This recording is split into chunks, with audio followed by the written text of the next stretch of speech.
Continuamos en Fahrenheit, estamos en Fahrenheit y ahora me encuentro con Jonas Brothers. Vamos a hablar acerca de su álbum, acerca de su visita. Hi guys, how are you? Good, how are you? Well, first of all, welcome to our country once again. Welcome to Guadalajara. I hope you have a nice flight. And we're waiting just a couple of hours to hear an amazing show. I know you guys are gonna do it. Well, I want to talk about your latest album, Line Vines and Trying Times. Uh, we hear a lot of musical growth and progression. Can you tell us something about the recording process for this album?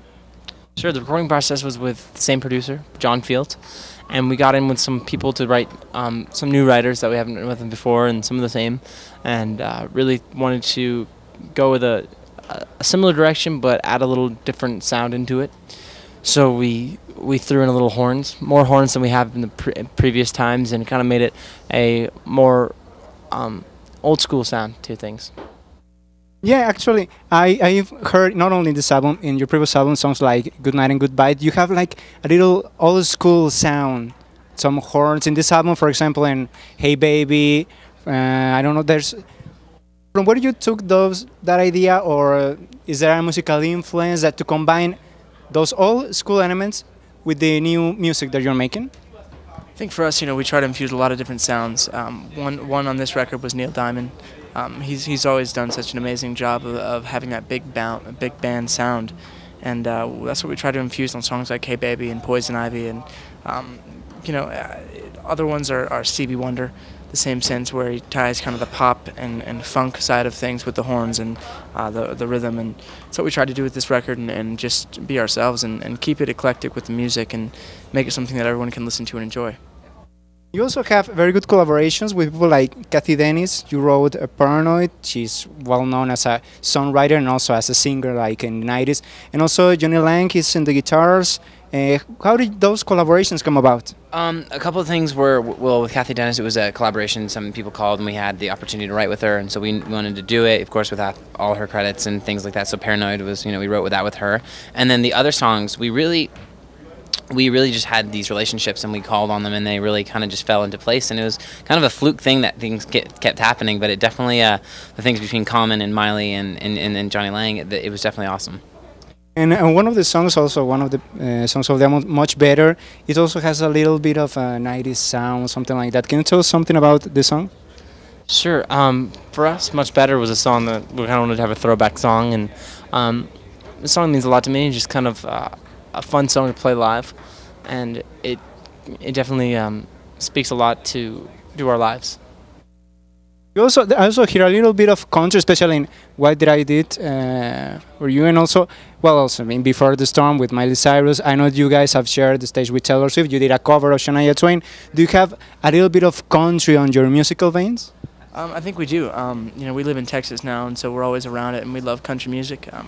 We were able to play a show in Nashville, Tennessee at the beginning of the year with a lot of our favorite country artists. They came out and would do songs with us, and we played some of theirs. And so it's a piece of who we are. It's kind of in our roots. And with this record, there were three distinct sounds that we heard. There was kind of the pop funk sound, the country sound, and then the kind of classic rock. And those are the three sounds that you're going to predominantly hear on the record. And I guess they speak to lines, vines, and trying times, and that's the three different things, and it really stood out to us. Besides making music, your TV series, movies, you also have an organization, Change for the Children. Can you tell us something about you? Change for the Children is a huge piece of our lives. Of course, it has a lot to do with diabetes. This is so focused because of Nick and his diabetes. And then there is volunteerism with me, and then of course the Special Olympics with Joe, and which each part has a big heart for each one. And so it's really cool that we could take these efforts that we can bring to the table and we get more people involved, after concerts and things like that. It's very nice. And also, how do you feel about the fact that you didn't have to wait until year 3000? You already sold million records and you're on the cover of the most important music magazines. I remember that you guys were like in TRL trying to put Mandy on the top 10, and suddenly you become one of the most important pop acts in the world. How do you feel about that? Wow, thank you very much. Big compliments. For us, we kind of see the future as of right now, we still see us just beginning. For us, we have a really big plan for our lives, and we've definitely completed a lot of our dreams already, and with the dreams that come and actually happen, that come true, you create new ones for yourself. So there's a lot of new dreams that we have for ourselves, and a lot for the Jonas Brothers as a group, and some individually. But you know, it all comes back to the band, and we're looking forward to 2010 as a new year to do new things, new projects, things like that.